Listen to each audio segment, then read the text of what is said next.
네. 자, 우리가 오늘은 우리 교재 331페이지에 유형별 연습 문제, 유무형 자산의 유무형 자산, 기타 비유동 자산 문제풀이를 해보도록 할게요.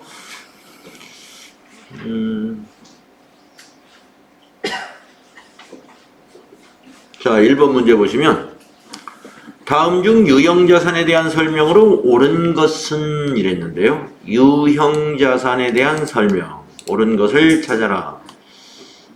기업이 보유하고 있는 토지, 건물 등의 자산은 기업의 보유 목적에 상관없는 게 아니죠. 보유 목적이 투자 목적이면 투자자산이고, 보유 목적이 영업에 사용할 목적이면 유형자산으로 분류되니까 1번은 틀렸고요. 2번, 유형자산을 취득한 후에 발생하는 모든 지출은 발생 시 당기 비용 처리한다 그랬는데 그렇지 않죠. 우리가 지출 중에서 당기 비용 처리하는 것은 수익적 지출이 있고요.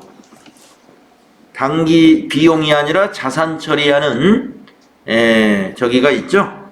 자본적 지출. 그래서 모든 지출을 비용 처리하는 것은 아니고 자본적 지출과 수익적 지출로 구분한다 하는 것이죠.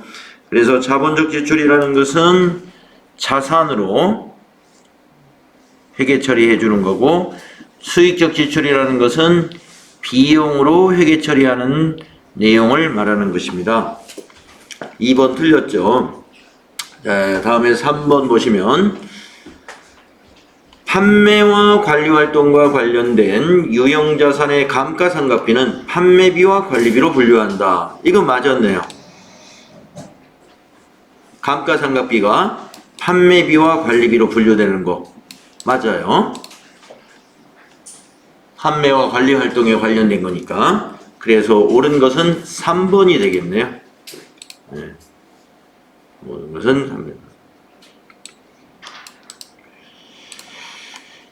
4번은 뭐가 틀렸나 보겠습니다. 유형자산의 감가상각 방법은 모두 감가상각 대상 금액을 기준으로 하여 상각률을 곱하여 계산한다 그랬는데, 감가상각 대상 금액을 기준으로 해서 상각률을 곱하는 방법은 정률법이라고 하는 건데, 정률법만 있는 것이 아니죠.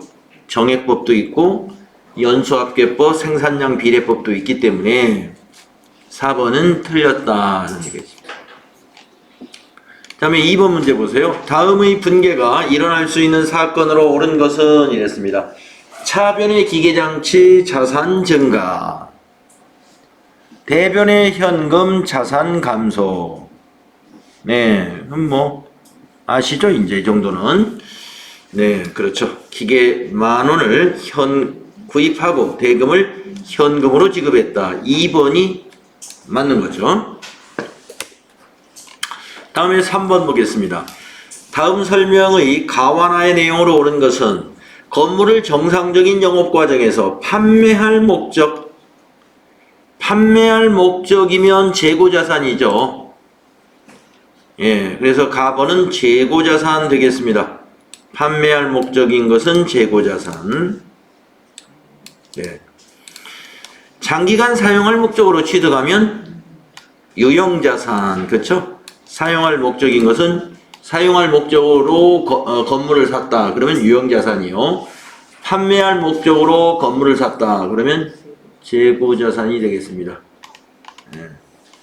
영업 과정에서 판매할 목적이에요. 만약에 투자 목적으로 판매할 목적이다. 그럼 투자자산이 돼야 되겠죠. 투자 목적으로 판매할 거다. 그러면 투자자산. 정상적인 영업 과정에서 판매한다. 우리 회사가 부동산 매매업이라는 얘기예요. 그래서 재고자산으로 봐야 됩니다. 자, 다음에 4번 문제 보세요. 주식회사 한공은 자동차 판매를 주업으로 하는 주식회사 대한으로부터 영업용 자동차를 100만원에 취득하고 3개월 만기 어음을 발행하였다. 이러한 거래가 두 회사의 재무제표에 미치는 영향을 올바르게 묶인 것은, 자, 답을 먼저 찾아보겠습니다. 자, 주식회사 한공이 뭘 샀냐 하면은요, 영업용으로 쓸 자동차를 삽니다. 영업용으로 쓸 자동차. 그러면 이 자동차는 차량 운반구라는 유형자산이 돼야죠. 맞죠? 그래서 주식회사 한공은 유형자산이 증가합니다. 그러면 대안을 볼까요? 주식회사 대안. 자, 대안은 무슨 회사냐면은 자동차 판매를 주업으로 하는 대안이에요. 그러니까 자동차 회사네요. 자동차 회사. 뭐가 증가했냐 이거죠. 예. 자, 자동차를 팔고 3개월짜리 어음을 받았어요. 저기 주식회사 한공이 발행했으니까 받은 거죠. 네, 그러면 자동차 회사가 자동차를 팔고 어음을 받으면 받으러음. 그 받으러음이 매출 채권이죠. 네, 1번이 답입니다.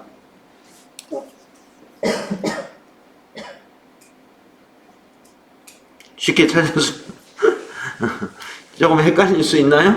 네. 예, 요 문맥을 잘 먼저 이해부터 하셔야 돼. 자동차 회사가 대안이에요. 대안이 자동차 회사. 예. 자동차 판매 회사가 대안이고, 예, 주식회사 한공은 제조업이라든가 아니면 도소매업이라든가 예, 이런 업체라고 보시면 됩니다. 그럼 한번 분계를 한번 써봅시다. 정리됐죠? 주식회사 한공은 제조업이라고 생각하세요. 제조업. 가구 제조업. 네, 제조업이고, 대안이 자동차, 대한자동차 회사예요. 자, 내용을 보세요. 다시, 이제 분계 제가 여러분에게 물어볼 거예요. 자, 가구 제조하는 회사가 영업용으로 쓰려고 트럭을 샀다고 보겠습니다. 예, 자동차니까 뭐 트럭일 수도 있고 뭐 승용차도일 수도 있는데, 아무튼 트럭도 좋고 승용차도 좋고 계정값은 어차피 똑같아요. 100만 원에 사고 어음을 발행해 주었습니다. 어음을 발행해 주었습니다. 그 대안은 자동차회사예요. 대한자동차회사. 자동차를 파는 회사가 자동차를 팔고 어음을 받았어요. 이 회사는. 자, 두 회사의 분계를 한번 써보는데, 한공을 먼저 써볼게요. 한공. 예, 주식회사 한공의 분계를 여러분이 한번 써보세요. 주식회사 한공은 어떤 회계 처리를 할까? 주식회사 한공이 많이 틀릴 것 같아요.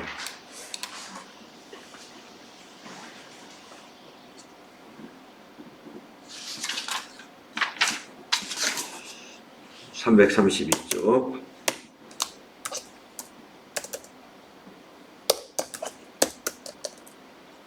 4번 문제.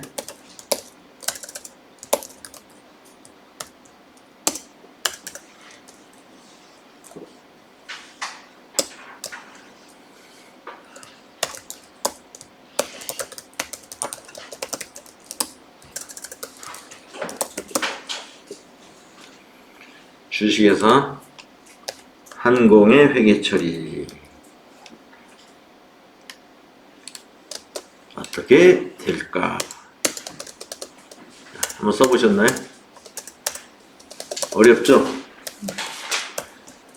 뭐 어려울 거 없을 수도 있어요. 네. 자, 그러면 써보셨으면 오늘은 여러분한테 한번 질문을 해볼까요? 네. 연보름식 한번 해보실래요? 연보름식 뭘까요? 차변이 자동차를 샀어요. 차변이 계정가공 잘 모르시겠어요? 자동차. 영업용으로 쓸 자동차. 여기 유형자산이라고 했어요. 유형자산. 우리 유형자산에 대해서 개정과목 뭐뭐 있습니까? 토지, 건물, 구축물, 빚, 예? 아, 그렇죠. 차량 운반구. 차량 운반구 100만 원이죠. 자, 대변은 어떤 회계 처리를 할까요?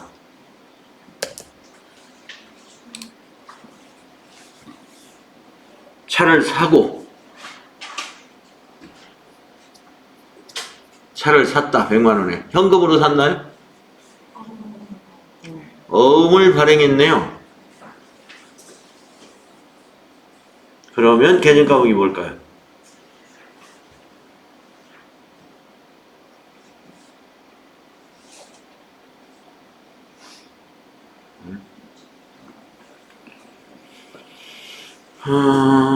네, 그러면 예, 연보는 씨는 잘 모르시겠고 태원미 씨 아시겠습니까? 대변이 뭘까요?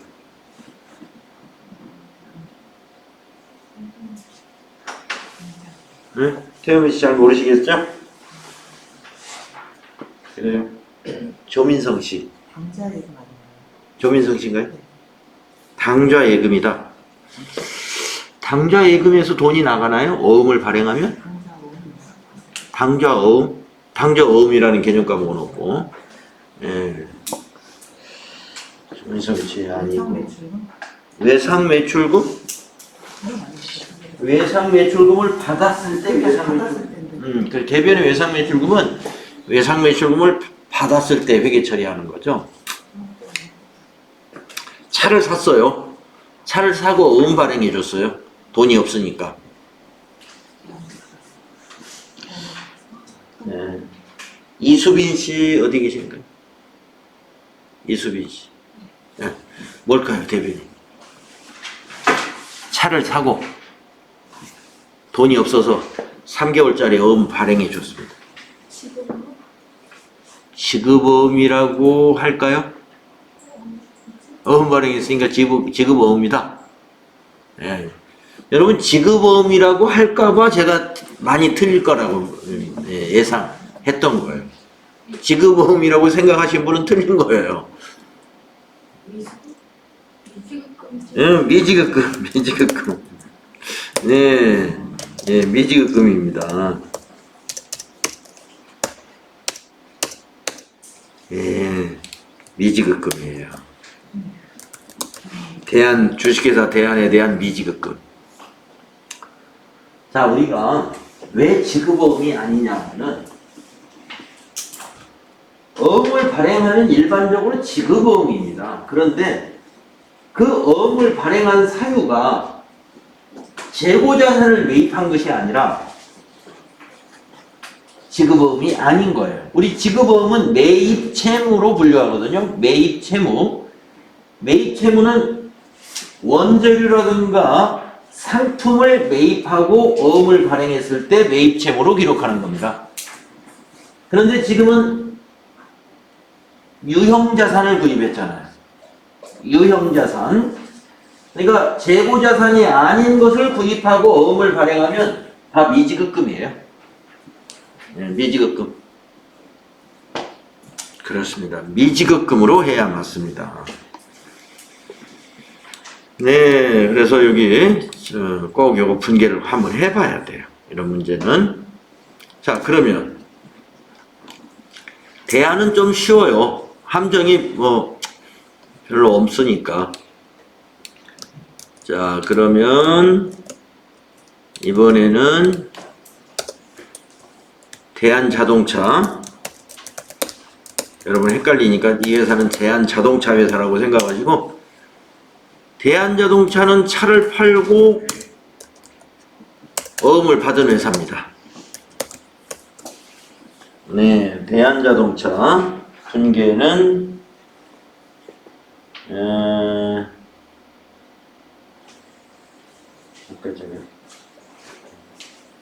이세은 씨 한번 해볼까요? 대한자동차.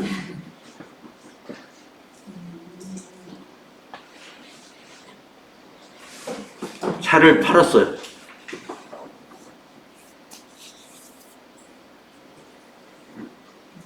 그리고 어음을 받았습니다.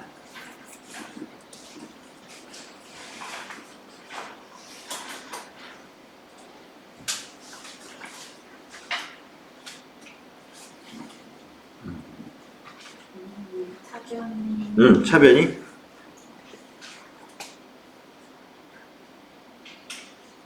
근데 무슨 매출인지 모르겠어. 상품 매출? 상품 매출? 이거 판매회사, 뭐 상품 매출, 제조회사면은 제품 매출이고, 판매회사, 판매만 하는 회사는 상품 매출이겠죠. 좋아요. 판매만 하는 회사라고 보겠습니다. 자동차 판매만 하는 회사. 그러면 상품 매출이 차변에 오나요? 상품 매출하면 수익인데, 수익. 차를 팔면 수익이 발생한 거죠. 수익 발생은 대변 요소죠. 대변 요소. 그러니까 상품 매출이 나오긴 나오는데 차변에는 안 나와요. 차변이 아닙니다. 그러면 차변이 뭘까요? 그러면 대변이 상품 매출이라는 얘기고요. 차변이 뭘까요? 수익은 대변에 기록하는 거니까 대변이 지금 상품 매출입니다. 100만 원. 이제 차변만 기록하면 되죠. 뭘 받았어요? 현금 받았나요? 어음 받았죠? 상품을 팔고 어음을 받으면 개념 과목이 뭐죠? 그렇죠? 받을 어음. 네. 받을 어음으로 기록합니다. 왜? 매출 채권이니까. 상품 파는 거니까 매출 채권, 받을 어음이라고 기록하는 거예요. 만약에 이게 대한자동차가 자동차 판매하는 회사가 아니라 이 회사도 가구 제조업이라고 생각을 해볼까요? 그러면 대한가구 회사가 저기를 팔았으니까 자동차를 팔았으니까 상품 매출부터 아니겠죠? 여기에 차량 원가구가 될 것이고 어음 받았다고 해서 받을 어음이라고 기록하면 안 되죠? 미수금. 이 회사가 미지급금이라고 하듯이 이 회사는 안 받았다. 미수금. 채권으로 기록합니다. 예. 그래서 받을 어음이니 지급 어음이니 하는 개정 과목은요. 매출 채권 매입 채무이기 때문에 정상적인 영업에서 재고자산의 거래에서만 그걸 쓰는 거예요. 이 개정 과목은. 받을 어음 또는 지급 어음 이 개정 과목은 외상매출금, 외상매입금도 마찬가지. 매출채권, 매입채무는 재고자산 거래에서만 사용하는 개정 과목입니다. 네. 그래서 우리 그때 받을 어음 배울 때 상품이나 제품을 판매하고 어음을 받았을 때 받을 어음 차변에 기록한다 이렇게 돼 있어요. 상품이나 제품을 판매하고 여기서는 상품을 팔고 어음 받았으니까 받을 어음 맞습니다. 네, 이렇게 분계를 여러분이 이 문제가 분계 문제가 아니더라도 이런 문제를 여러분이 풀 때 이것이 분계는 어떻게 되는가를 한 번씩 이렇게 써보면서 회계 처리를 써보면서 공부하셔야 결국에 여러분의 실력은 이 분계에서 실력이 판가름 납니다. 이 회계 실무, 세무 실무 시험은 도전 프로그램에다가 여러분이 전표를 입력해야 점수가 나오거든요. 근데 그 전표 입력이 다 차변에 뭐 얼마, 대변에 뭐 얼마 이걸 입력해야 돼요. 예, 이론으로 하는 건 30점밖에 안 되죠. 이론 70점이 다 이렇게 해야 되는 거예요. 70점이 실기시험이 다 분계거든요. 차변 뭐 대변 뭐. 그래서 분계 연습 많이 좀 해주시기 바랍니다. 네, 4번 잘 이해가 되셨으리라 보고 다음에 이제 5번 문제 가보겠습니다. 다음 중 유형자산에 대한 설명으로 옳지 않은 것은 이랬네요. 1번 유형자산의 취득원가는 자산의 구입 가격뿐 아니라 취득 부대 비용을 포함한다. 맞죠? 네. 2번 유형자산의 취득 후 생산 능력 증대를 위한 지출은 기간 비용으로 처리한다. 틀렸네요. 생산 능력 증대, 원가 절감 이런 이유로 지출했다면 그것은 자본적 지출로 봐줍니다. 자본적 지출로 봐서 비용이 아니라 자산으로 처리하죠. 그래서 2번 틀렸어요. 자산으로 처리해야 됩니다. 그럼 3, 4번 맞은 거니까 한번 읽어보고 갑시다. 유형자산에서 발생한 자본적 지출을 수선비로 잘못 처리한 경우 당기순이익이 과소계상될 겁니다. 맞아요. 다음에 4번 정률법에 의한 감가상각은 매기간 감소한다. 네, 정률법은 체감잔액법이라고 그랬죠. 그래서 매기간 이렇게 떨어진다고 그랬습니다. 이렇게 하강. 그다음에 6번 문제 보겠습니다. 주식회사 한공은 공장에 사용할 기계장치를 50만 원에 구입하면서 배송 운송비 3만 원, 사용 전 검사와 설치비 2만 5천 원 지출했습니다. 기계장치 취득원가는 얼마냐? 너무 쉽죠? 그렇죠. 다 더하면 됩니다. 기계값 50만 원에다가 운송비하고 설치비까지 다 더한 것이 취득원가예요. 그래서 차변에 기계장치 50만 원, 대변에 현금 50만 원 이렇게 분계를 해야 된다 이런 얘기입니다. 만약에 전부 현금으로 줬다면 이 기계장치 취득원가라는 말은 이걸 분계할 때, 회계 처리할 때 차변에 기계장치 이거 다 더해서 55만 2천 원이네요. 5만 5천 원. 네, 55만 5천 원 요거. 차변에 기계장치 55만 5천 원. 대변에 현금 55만 5천 원. 이렇게 회계 처리하는 거다. 그 뜻이에요.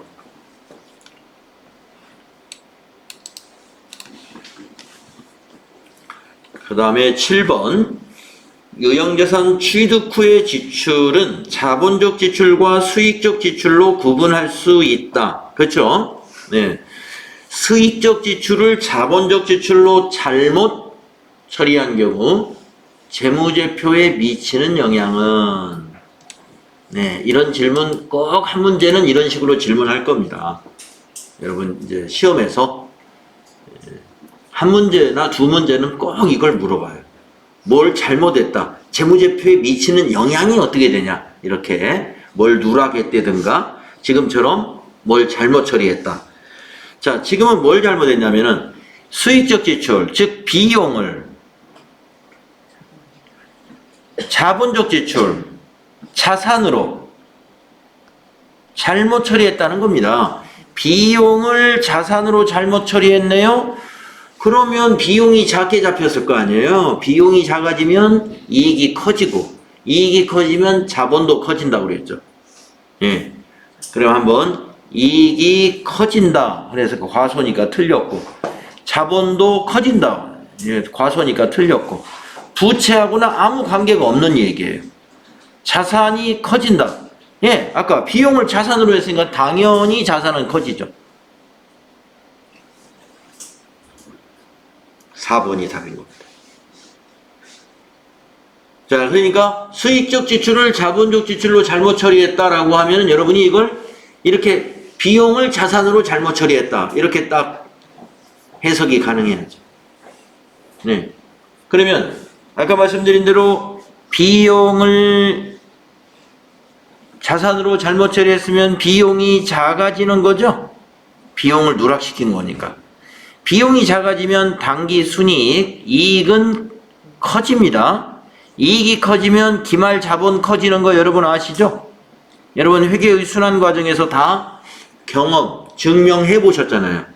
당기 순이익이 미처분 이익잉여금으로 가가지고 기말 자본을 증가시키더라. 그러니까 이익이 발생한 것만큼 자본이 커져요. 그러니까 이익이 커지면 자본도 커지고 이익이 줄어들면 자본도 줄어드는 겁니다.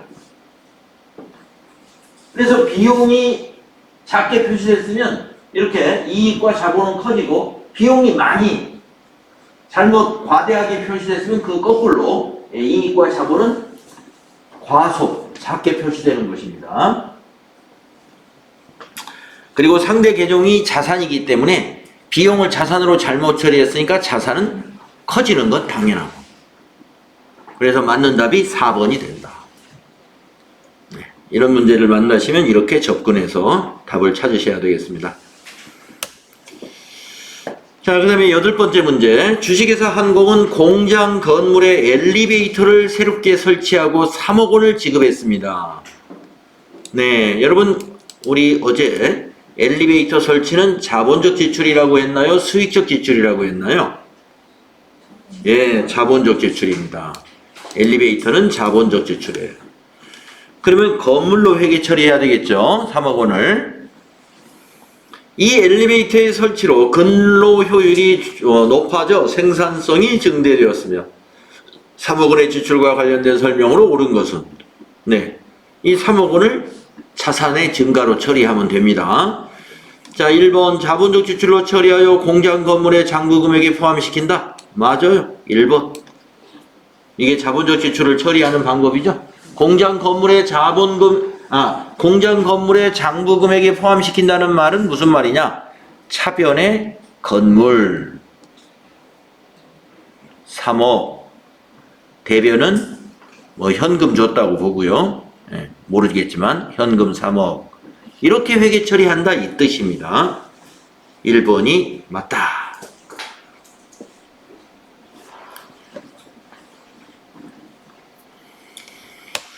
다음에 9번 문제요. 주식회사 한공은 2020년 1월 1일에 기계장치를 300만원에 현금으로 구입했습니다. 기계장치 유형자산이죠. 그리고 2020년 12월 31일 결산시 정액법에 의한 감가상각비는 얼마인가? 내용연수 5년 5로 나누는 거죠. 잔존가치 50만원. 잔존가치는 내용연수가 지난 후에 처분하면 받을 수 있는 금액을 잔존가치라고 그러니까 결산은 연 1회. 그러면 잔존가치 뺀 금액을 5년으로 나누면 1년 감가상각비가 나오는 거죠. 그래서 250만원을 5로 나누면 되겠네요.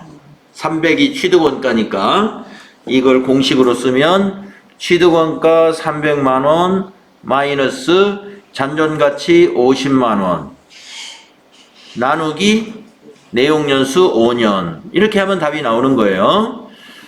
50만원이 되겠군요. 250만원 나누기 5니까 답은 3번. 딱 1년 됐잖아요. 1월 1일날 사가지고 결산일에 감가상각을 하기 때문에 기간이 딱 1년 됐죠? 그러니까 1년치 감가상각비 계산하면 되는 거예요. 어렵지 않습니다. 자, 10번. 이제 이거 한번 해보세요. 네. 다음의 내용을 참고하여 2020년 12월 31일 차량 운반부의 감가상각비는 얼마냐? 네, 취득 시점 위의 문제하고 똑같네요. 1월 1일 날 샀습니다. 딱 1년 지났어요. 차량 운반부는 2천만 원에 샀고요. 취득세가 200만 원을 냈고요. 네, 감가상각 방법은 정액법이고요. 내용연수 5년, 5년도 아까 위의 문제하고 똑같습니다. 잔존가치는 없답니다. 0원. 그러면 어떻게 구하느냐 하는 거죠. 네, 오선숙 씨 어디 계신가요? 네. 어떻게 구하면 될까요? 방법이요? 네. 2천만 원에다가 취득세가 있고 네. 그리고 5년 남았으니까 5년 안 그렇죠. 취득세 더해가지고요. 그러면 2,200만 원을 5로 나눈다는 얘기죠. 예, 그러면 답이 됩니다. 예. 얼마 나오나요? 나누기 5 하면. 440만 원이겠네요. 그렇죠? 1번.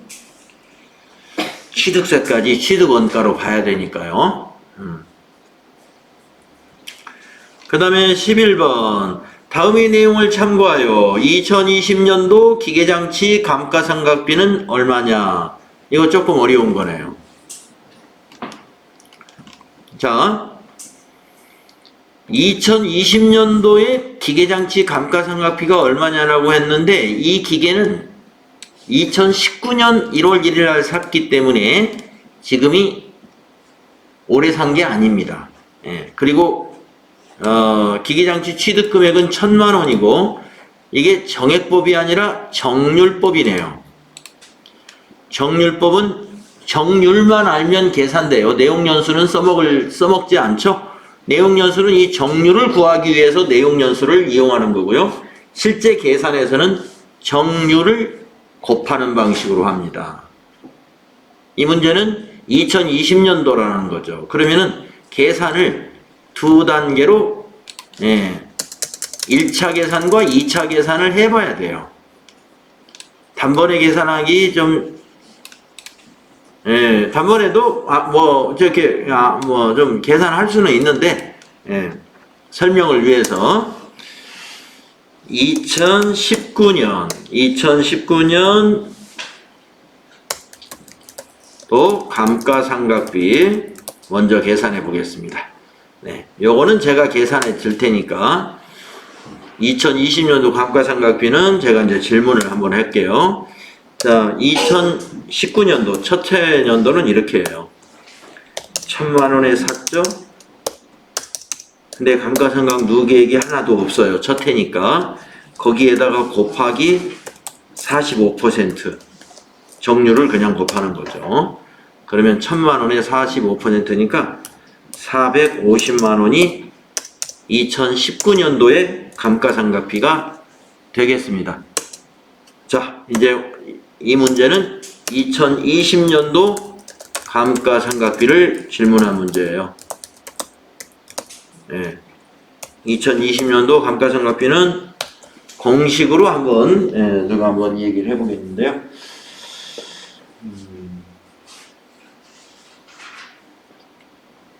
신정희 씨가 한번 해볼까요?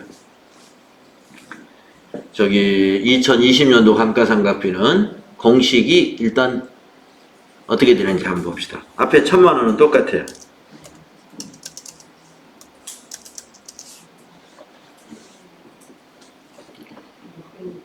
1,000만 원, 그 다음에 또 누계액을 빼줘야죠. 그럼 빼기 0이 아니라 작년에 감가상각한 거 이게 누계액이 돼요. 이걸 빼주죠. 이렇게. 그래가지고 거기다가 정률 45%를 곱하는 겁니다. 이렇게 두 번째 해는 공식이 달라져요. 그러니까 공식은 같지만 이제 숫자가 달라지죠. 첫 해는 감가상각 누계액이 없으니까 취득금액의 45%를 그냥 계산하지만 두 번째 해부터는 요 감가상각 누계액이 점점 늘어나요. 세 번째 해는 더 늘어나고. 그러니까 이 감가상각 대상 금액이 자꾸 줄어드니까 점점 기간이 경과할수록 감가상각비가 감소하게 되는 거죠. 자, 한번 이거 계산해 봅시다. 이런 걸 계산해야 하기 때문에 시험장에 계산기를 가지고 오라고 그러는 거예요. 1,000만 원 빼기 450이면 550. 550 곱하기 45%. 2475. 2475 원. 이렇게 하셔야 됩니다. 이 정도 계산은 계산기 써서 빨리 할 수 있어야 돼요. 2475. 2번이 답이다. 자, 다음에 12번. 이것도 지금 똑같은 문제입니다. 네, 보니까. 자, 2020년도 감가상각비를 구하라. 그런데 차를 2019년 1월 1일에 샀어요. 조금 전 문제와 똑같습니다. 금액도 똑같아요. 1,000만 원. 감가상각은 연일의 정률법인데 상각률이 이건 내용 연수가 긴가 봐요. 길게 잡았나 봐요. 아까는 45%였는데 이제 20%래 상각률이. 이거 뭐 암산으로도 되겠네요. 자, 그러면 첫 해는 200만 원이겠네요. 그러면 1,000만 원에서 200을 빼. 두 번째는 그러면 800만 원이잖아요. 미상각 잔액을 800만 원. 그 800에다가 20%를 또 곱하는 거예요. 암산이 되죠? 예, 160. 뭐 이건 계산기를 안 들어도 이렇게 숫자가 탁 떨어지는 거는 계산기 없이도 할 수 있습니다. 네, 정액법 이제 확실히 아셨죠? 두 개 풀어보면 확실히 압니다. 예. 아, 이런 식으로 하는 거군요. 예. 그래서 FAT 1급에서 정액법 문제가 나오더라도 세 번째 해로 문제는 안 내요. 그러니까 2020년도 감가상각비를 구해라 그러면서 취득일을 2018년 1월 1일 이런 식으로는 안 내더라 하는 얘기입니다.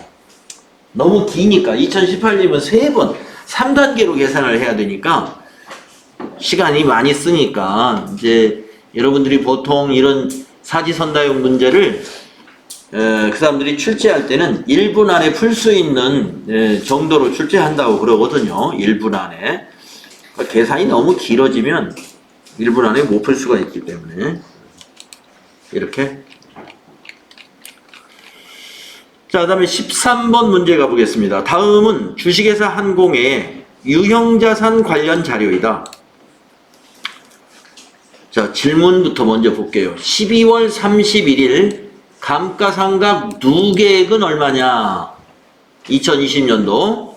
아, 감가상각 누계액이 얼마냐 하는 거 보니까 몇 년치를 더해야 되는 모양입니다. 자, 그러면 2019년 7월 1일 날, 이게 이제 월할 계산이 필요하겠군요. 지금까지 문제는 1월 1일 날 샀다고 그랬으니까 딱 1년치씩 딱딱 계산하면 되는데, 요 7월 1일 날 이게 유형자산을 샀다 그러면 6개월치 계산을 해야 돼요. 7월부터 12월이 딱 6개월이죠. 자, 그래서 상품 보관 창고니까 건물입니다. 건물을 1,000만 원에 취득하고 중개수수료 20만 원과 함께 현금 지급했으면 1,020만 원에 산 셈이에요. 그 다음에 2019년 7월 1일 같은 날이네요. 취득세 50만 원과 등기료 80만 원을 현금으로 지급했다. 그렇다면 여기까지가 전부 취득에 관한 내용이네요. 그러면 아까 중개비 20만 원까지 포함해서 100만 원이네요. 그러면 1100만 원의 건물을 산 겁니다. 가나는 취득원가 이 얘기예요. 가나가 전부 취득원가.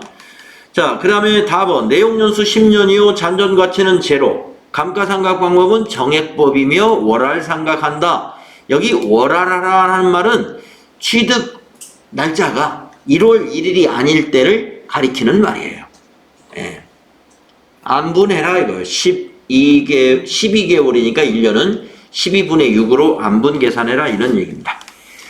그 다음에 라번 2019년 감가상각비는 적정하게 계상을 했다. 2019년도는 얼마치 계산할 거야? 6개월치 계산했겠죠? 예. 그러면 6개월치 계산을 한번 해볼까요? 자, 1,100만 원이고 잔존가치 없으니까 10년이래요. 이게 건물을 10년. 그러면 이거 10 나누면 금방 1년에 110만 원이구나 하는 걸 알 수 있죠. 그럼 1년에 110만 원이니까 6개월이면 절반이죠. 55만 원이 되겠네요. 그러면 2019년도 거 55만 원 알아놨습니다. 그러면 1년에 110만 원이니까 2020년도는 110만 원이겠죠. 2020년 12월 31일의 감누는 2020년은 1년 거 110. 2019년은 6개월치 55만 원. 요 두 개 더하면 그게 감가상각 누계액입니다. 여러분, 감가상각 누계액이라는 것은 지금 해마다 감가상각을 하니까 그걸 계속 누적한 금액이 감가상각 누계액이에요. 165만 원. 4번이다. 계산 가능하죠? 이렇게. 자, 월할 계산하는 거 어렵지 않습니다. 다음 14번.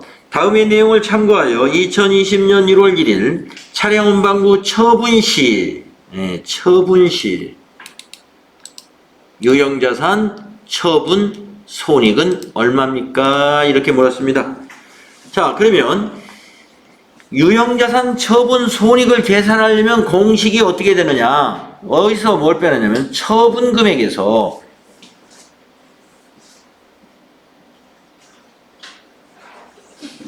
장부 금액을 빼야 돼요.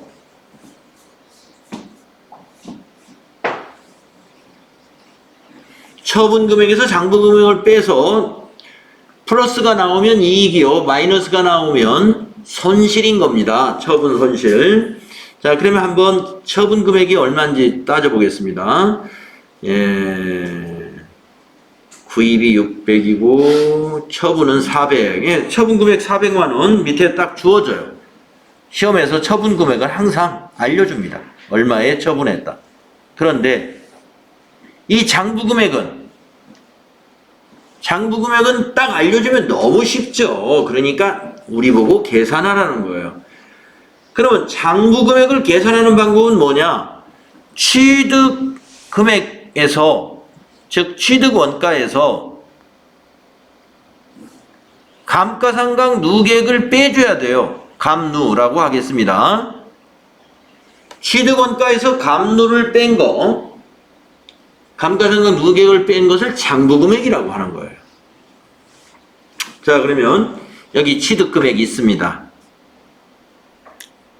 600만 원. 그럼 감누를 이제 계산하면 되겠네요. 자, 18년도 1월 1일 날 샀어요. 그러면 2020년 1월 1일 날 처분했으니까 2년 만에 처분한 겁니다. 2018년 1년에다가 2019년 1년. 딱 2년 딱 떨어져요. 애누리 없이. 정액법이랍니다. 잔존 가치는 40만 원이고 내용 연수 5년이래요. 그러면 600에서 40만 원을 빼면은 감가상각 대상 금액이 560만 원이 되죠. 이 560만 원을 갖다가 5년으로 나누는 거죠. 그러면 1년치 감가상각비가 나옵니다. 네, 계산기가 좀 필요할 것 같아요. 그래서 560만 원 나누기 5를 해봅니다. 112만 원이 1년치네요. 112만 원. 그러면 딱 2년이니까 여기에 2배, 감누가 224만 원이다. 이겁니다. 그러면 여기다 이제 숫자를 넣어서 계산하면 돼요. 취득 원가가 600에서 빼기 감누가 224만 원. 예. 이게 장부 금액이에요. 자, 그럼 600만 원 빼기 224만 원 계산기의 도움을 받아요. 376만 원 나오네요. 장부 금액은. 그래서 장부 금액이 376만 원이라는 것을 우리가 계산을 통해서 찾아내야 됩니다. 자, 400만 원 받았죠? 처분 금액이. 예, 더 많이 받은 거예요. 얼마 더 많이 받았는지 빼보면 나오죠. 24만 원. 24만 원 장부 금액보다 더 받은 겁니다. 그래서 답이 24만 원이 1번이 손실이라고 그랬고 2번은 이익이라고 그래서 처분이익. 그러니까 처분이익 맞죠? 더 받았으니까. 2번입니다.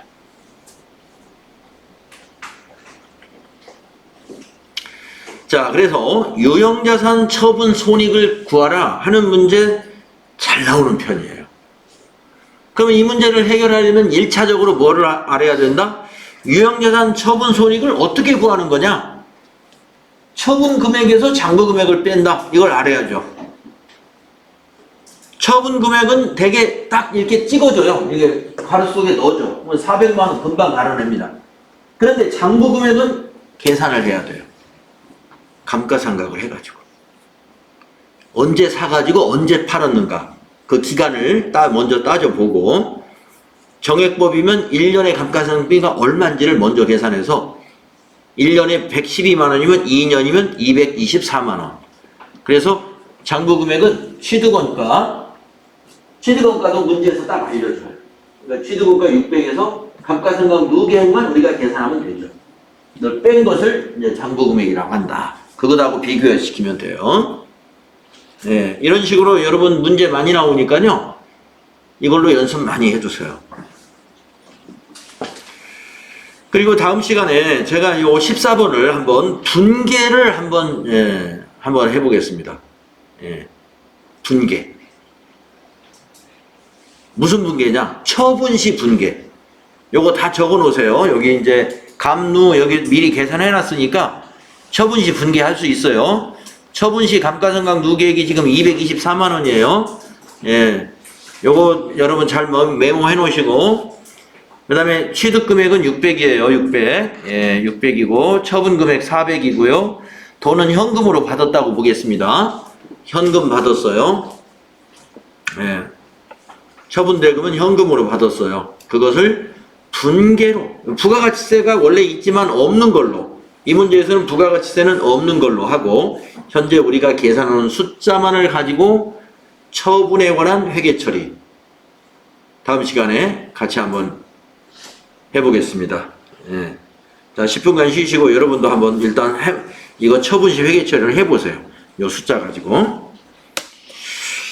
자, 쉬었다 하겠습니다.